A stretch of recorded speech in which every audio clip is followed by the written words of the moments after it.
बैठक चालू आहे, तुमचंच भाषण चालू, तुमचंच नाव घेतले. हे काय ती पांगरीला आलो साहेब,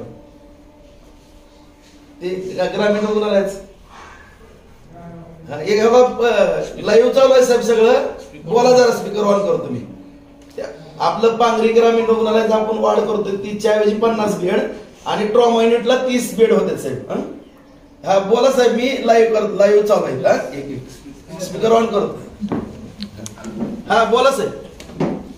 आज खरं तर भाऊच्या माध्यमातून मला संधी मिळाली. आताच पिंपरी चिंचवडच्या महाआरोग्य शिबिराचं उद्घाटन करून मी आलेलो आहे. 3 दिवस त्या ठिकाणी ते चालू आहे. कालच भाऊनी माझ्याकडे आपल्या पांगरीच्या दवाखान्याविषयी प्रस्ताव दाखल केलेला आहे. त्यांनी सांगितलं की ह्या ठिकाणचा जो श्रेणीवर्धन करायचा आहे 30 खाटाचं 50 खाटा, ते कालच भाऊंचं पत्र मला मिळालं. कालच त्याच्यावरती आदेशित केलेलं आहे.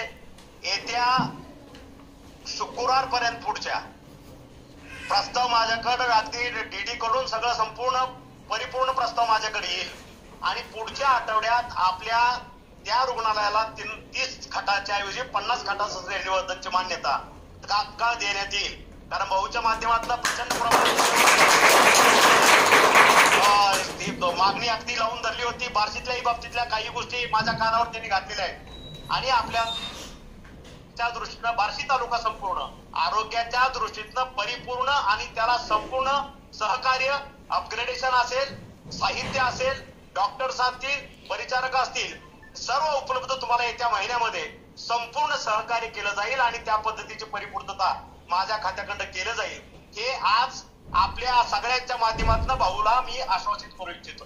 आणि ऑनलाईन का असेना पण भाऊनी मला या ठिकाणी 2 शब्द बोलण्याची संधी दिली, त्याबद्दल मी समस्त पांगरीकरांचं आणि आपले बार्शीचे लाडके आमदार, माझे खास मित्र, माझ्या भावासारखे राजाभाऊ राऊत यांचं आभार व्यक्त करतो आणि मी माझे 2 शब्द संपवतो. जय हिंद, जय महाराष्ट्र.